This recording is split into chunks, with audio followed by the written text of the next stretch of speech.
आज विधानसभा में विश्वविद्यालय विधेयक संशोधन बिल पेश किया गया और वहीं पर जो 32 विश्वविद्यालय है राजस्थान के, उसी को लेकर उसमें कुलपतियों का जो नाम है वह बदलकर कुलगुरु कर दिया गया है। और वहीं इसी को लेकर सबने अपनी अपनी राय रखी है। और वहीं सीयू से विधायक रविंद्र सिंह भाटी ने भी अपनी राय रखी है और वहीं बायतू से आने वाले विधायक हरीश चौधरी ने भी अपनी राय रखी है और जमकर बोले हैं। इसी को लेकर रविंद्र सिंह भाटी ने छात्र संघ चुनाव को लेकर मुद्दा उठाया और वहीं हरीश चौधरी जो बायतू से विधायक है, उन्होंने जो आज के समय में जो 32 राजस्थान में विश्वविद्यालय हैं उनमें किस तरीके से पढ़ाई होती है उसको लेकर भी मुद्दा उठाया। उन्होंने कहा कि आजकल जो 32 ही विश्वविद्यालय है उनकी राजस्थान में क्या जरूरत है या नहीं, उस पर भी मुद्दा उठाया। और उन्होंने कहा कि केवल मात्र है जो बच्चे वहां पर डिग्री प्राप्त करने के लिए आते हैं उनको पढ़ाई से कोई मतलब नहीं है। अब आइए पूरा सुन लेते हैं रविंद्र सिंह भाटी ने विधानसभा में क्या कहा और उसके बाद हरीश चौधरी ने क्या कहा। मेरा तो निवेदन है कि आप एक एक दिन आप सर्किट हाउस में मत रुकिए, आप यूनिवर्सिटीज में रुकिए। उन युवाओं के बीच में नवाचार आएगा साहब, नए क्वालिटीज के लड़के आगे आएंगे, आपके लिए रिसर्च करने वाले लड़के आपको मिलेंगे। आप तो उनको आगे लाएं। निश्चित रूप से आप जो आज कुल गुरु का जो कर रहे हैं, मैं आपको धन्यवाद देता हूं, पर कुल गुरु के साथ साथ यूनिवर्सिटी को अपलिफ्ट कैसे करें उसके लिए भी बात करें। हमारी कॉलेजेस के अंदर आज के समय में ज्यादातर प्रोफेसर्स के पद जो है वो खाली पड़े, आप उनको भरे। साहब घना ही बेरोजगार आ रही, बहुत बड़ी गातो नहीं मीना, बड़ा हुआ ना, अपलिफ्ट करो। बहुत बहुत धन्यवाद। जय हिंद, जय भारत। क्या विश्वविद्यालय जिस उद्देश्य से बने उन उद्देश्यों की पूर्ति हो रही है? सभापति महोदय, आप भी उच्च शिक्षा से जुड़े हुए हैं, ईमानदारी से कोई भी उत्तर दे। नहीं हो रही है। रिसर्च एंड डेवलपमेंट हमारे यहाँ हो रहे हैं, 33 विश्वविद्यालय खुले हुए हैं, पर रिसर्च एंड डेवलपमेंट के अंदर कोई भी काम नहीं हो रहा।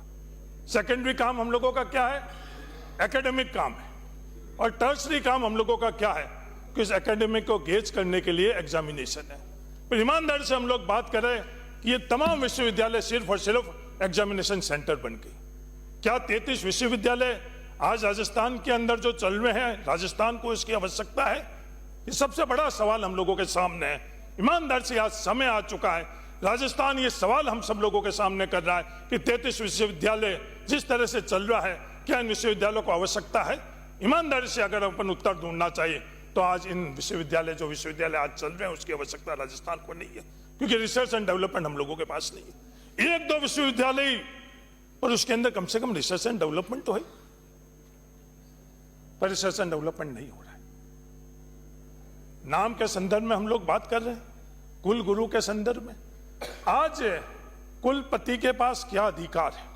क्या कुलपति के पास शैक्षणिक तौर पर नेतृत्व का अधिकार है?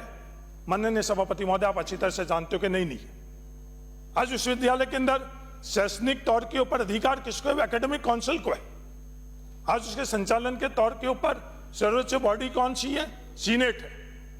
और रोजमर्रा के काम के लिए क्या है? सिंडिकेट है। सिर्फ जो एकेडमिक काउंसिल, सिंडिकेट और अंत में सीनेट तय करेगी, उसको लागू करने का काम ही कुलपति का है। यह हम सब लोग जान रहे हैं। उसके बावजूद हम लोग पीछे के ऐतिहासिक बातें कर रहे हैं। इतिहास बहुत दर्दनाक है। उस व्यवस्था के अंदर उच्च शिक्षा मंत्री महोदय, कम से कम आप नहीं बोलते हैं तो हमें अच्छा लगता है। कितने एकलव्य चाहिए हमें, कितने एकलव्य चाहिए हम लोगों को उस व्यवस्था के माध्यम से। क्या आज हमको उस व्यवस्था के अंदर जो आज इंक्लूसिव अप्रोच है कि सबको अवसर मिले, क्या वो व्यवस्था ठीक थी कि चंद लोगों को जन्म के आधार के ऊपर ही अधिकार मिले और जन्म के आधार पर अगर नहीं है तो उनको अधिकार नहीं मिले? सबसे बड़ा सवाल ये। तो कम से कम शैक्षणिक व्यवस्था जो बाबा साहब अंबेडकर जी ने, और अभी बात करी गई है हार्वर्ड की, बात करी गई ऑक्सफोर्ड की, कैम्ब्रिज की, तो आज दुनिया कहां जा रही है? सभापति महोदय, एक वक्त था जिस वक्त की आप बात कर रहे हो जब इंसान को चलाता था, फिर वक्त आया इंसान मशीन को चला रहा था। आज वो वक्त आ चुका है, उसको स्वीकार करना चाहिए कि मशीन इंसान को चलाएगी, चला रही है और भविष्य में और तेज रफ्तार से चलाएगी। एआई का वक्त आ चुका है। तो आज हम लोग अपने भविष्य के अंदर अपने नवयुवकों को, अपने विद्यार्थियों को किस तरह से आगे बढ़ाई? सिर्फ हम लोग भावनाओं के तौर के ऊपर, शाब्दिक तौर के ऊपर अगर एक शब्द को बदलकर दूसरा शब्द तक की हम लोगों की जिम्मेवारी है तो सबको स्वीकार करना चाहिए। हम तालियां बजा रहे हैं, क्या राजस्थान के विद्यार्थियों के भविष्य इन विश्वविद्यालयों के माध्यम से उज्जवल है? नहीं, नहीं है। पूरी कक्षाएं खाली पड़ी है, पूरी की पूरी कक्षाएं खाली पड़ी है। हम लोगों ने इतना बड़ा जुल्म किया कि आज उस विश्वविद्यालय और कॉलेज से विद्यार्थियों को हमने धकेल दिया है। जब हम लोगों ने नौकरी पाने के लिए जो एग्जामिनेशन की व्यवस्था करी है कि तमाम लोग आज उस विश्वविद्यालय और कॉलेज से हमने अपने विद्यार्थियों को कोचिंग संस्थाओं में भेज दिया। और तो और स्कूल के अंदर भी अपने विद्यार्थियों को चंद प्रेम इंस्टीट्यूशन के एडमिशन के लिए स्कूलें भी खाली होने लग गई है सभापति महोदय, वहां भी हम लोगों ने कोचिंग क्लासों के अंदर कर लिया और सिर्फ डिग्री मिल रही है। क्या स्थिति बनी हुई है? 75% की अनिवार्यता उस शिक्षा मंत्री जी, ईमानदारी से आप बताओ, हम लोगों के यहाँ लागू हो रही है विश्वविद्यालय में? नहीं हो रही। और प्राइवेट कॉलेज और प्राइवेट विश्वविद्यालय के अंदर विद्यार्थी कॉलेज में और विश्वविद्यालय में नहीं जाए, ये दोनों के दोनों चाह रहे हैं। विद्यार्थी भी चाह रहा है, वो संस्थाएं भी चाह रहे हैं। और सभापति महोदय, पैसे देने और लेने की व्यवस्था राजस्थान के अंदर है कि अटेंडेंस शॉर्ट नहीं होगी।